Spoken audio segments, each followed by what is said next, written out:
We got Jared an improved microphone. It's good, huh? Hi, guys. Oh, yeah.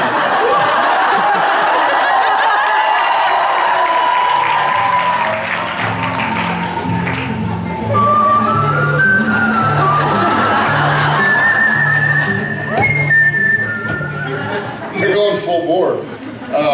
Hi, y'all. How did they get those props so quickly? It was pretty quick. Like, how do you find an inflatable microphone on short order on a Sunday? How do you usually? Yeah. I my sources. Agree to disagree. I think this is the last time I'm really going to see everybody that doesn't have an autograph after this. So I want to say thank y'all for the weekend.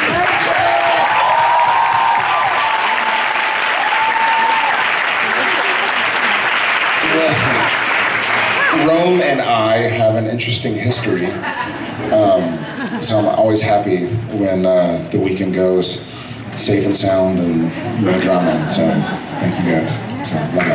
Love you.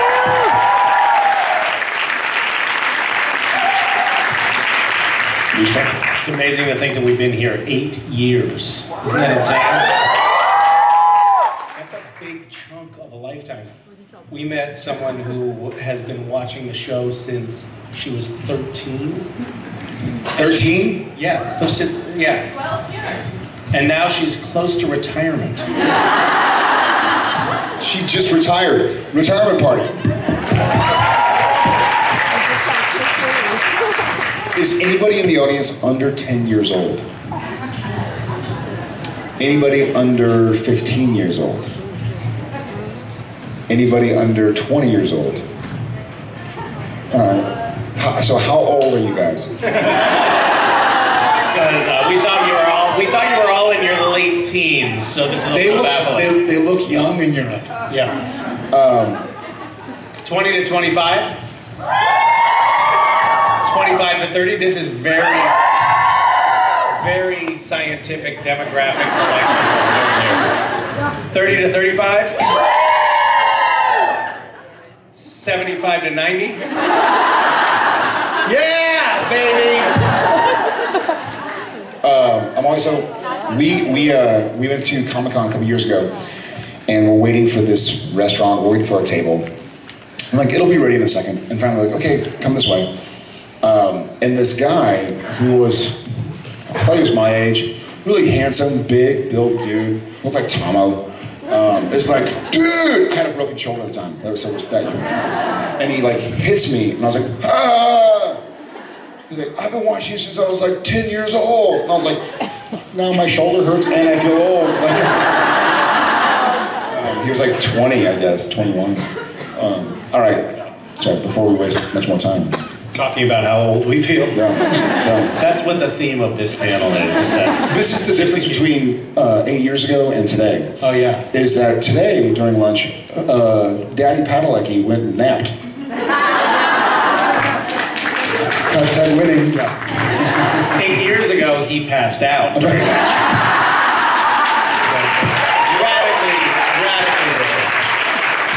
Worlds of difference. Worlds of difference.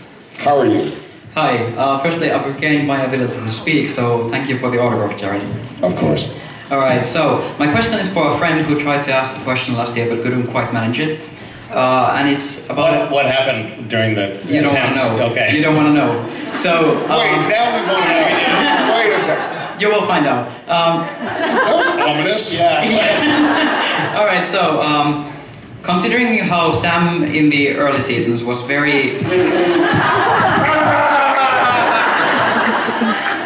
had a very strong faith in God and angels, and was later. Hey guys, I'm gonna do an impression. Who am I?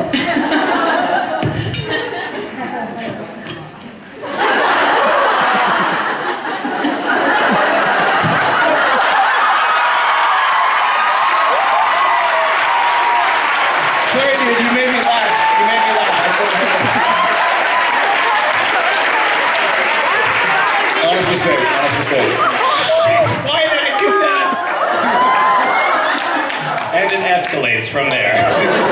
The problem is more often than not, when somebody like pranks me or does something, I'm like, yeah, I probably deserve that. Like, at this point, there are very few things somebody can do to me that I don't. My instinct is not like, that's probably karmic. Like, it's gonna be karma. It's cold. It's kind of like refreshing. All right, so Sam, Faith. Yeah, Sam's faith was strong in the early seasons, but then later it was sort of damaged by the when he actually met the angels. Whereas, What? Yeah, no shit. You see this? Angels are don't let this assholes. guy finish his question. whereas Castiel's character has always been sort of misplaced. And great. And great, yes. Yeah. He didn't say that. You led him to say that. Yes. That's why I'm sorry. I'm just trying to speed it up, but yeah. And looking for his place in the world. No. So, my friend's question was, how have these two characters influenced each other?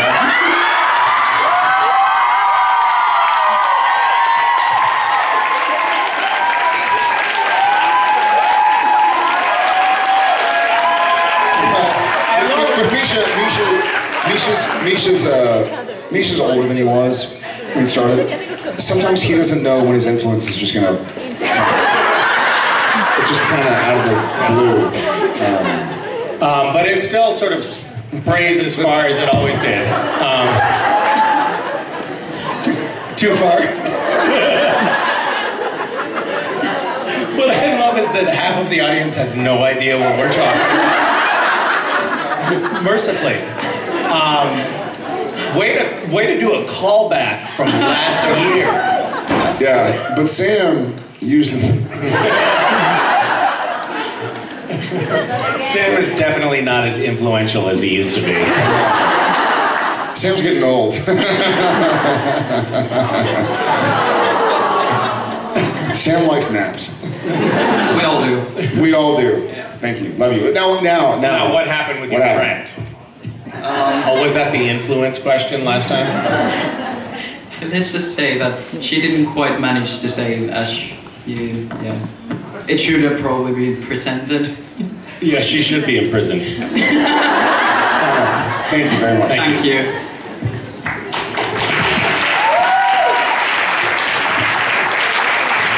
Somebody actually has a t-shirt about influencing all over each other. Yeah. It's gonna be a hit. Hi.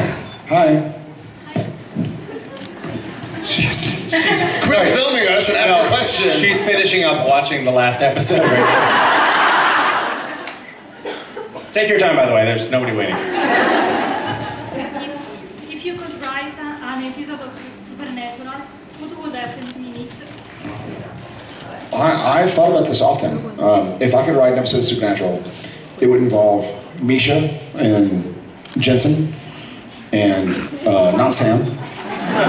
And I would go back to Austin and I would take a nap. I would like wakeboard. So I think it would be a good episode. It would be called like it would be called The Milk Run. The Milk Run.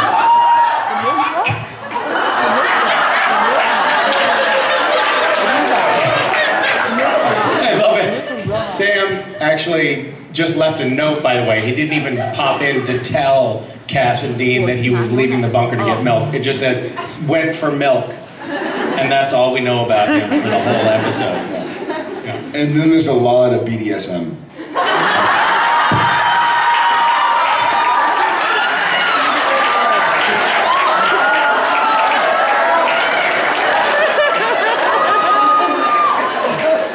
Again, Sam's not in the episode. It's only natural. It's supernatural. Misha? My arm is cold.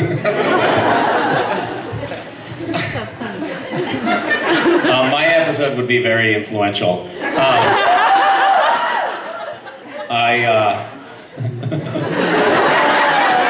What was the original wording? How do you influence on each other?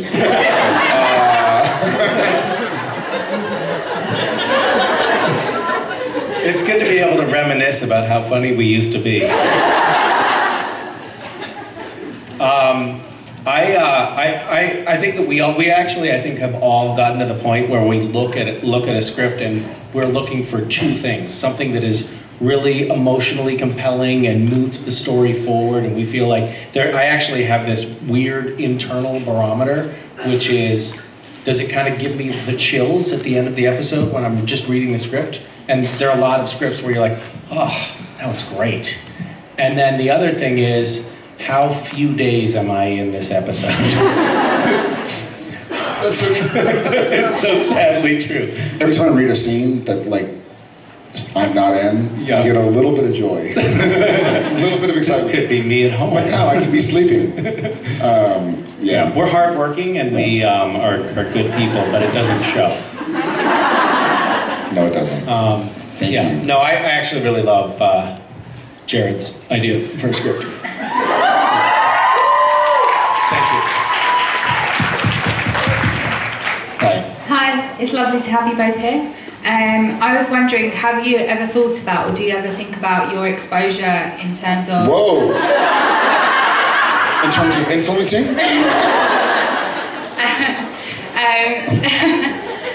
in terms of being in the public eye when... Whoa. Who's the In public the eye? eye? That's gross. Shame on you. Just far enough. So exposing us in the public eye. When you go for roles, or you've done auditions in the past, or any future... She knows how you got the role. Sorry, go ahead.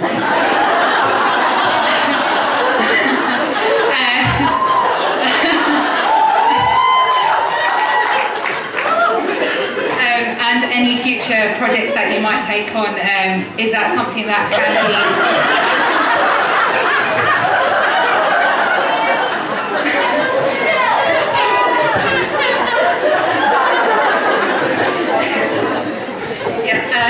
Yeah. I think this question is for you. And yeah, is that something that can be preempted, or is that something you take as it comes, or?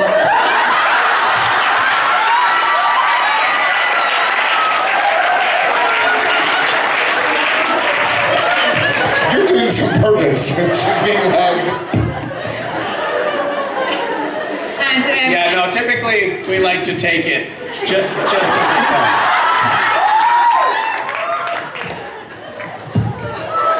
How do you preempt it? Don't. You're carrying on, yes? How How long did it take you to write this question? It's brilliant. like how has your decision changed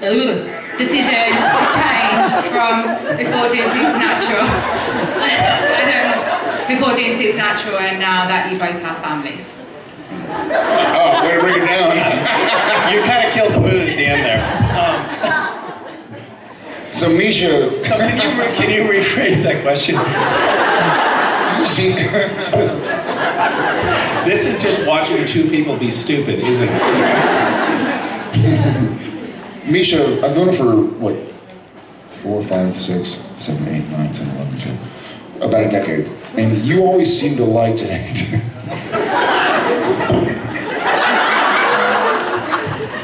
He always.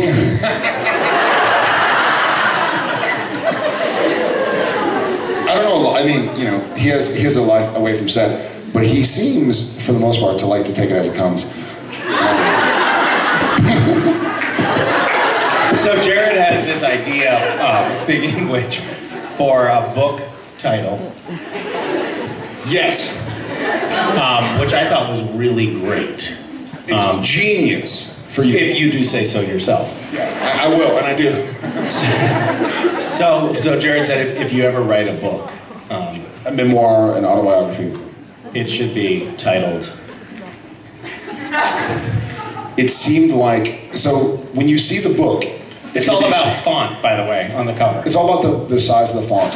So it's going to say, the book is going to say like, a great idea, in big bold letters. And then in small letters, you're going to realize that the title of the book is actually, I think it seemed like a great idea at the time. And that would be Misha's.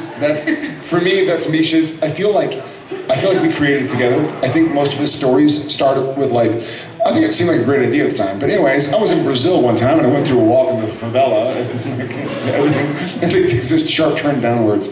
So that has to be your book title. Yeah. If it's not, I mean, no. Write a book just to have that title. Yeah, it's a great title.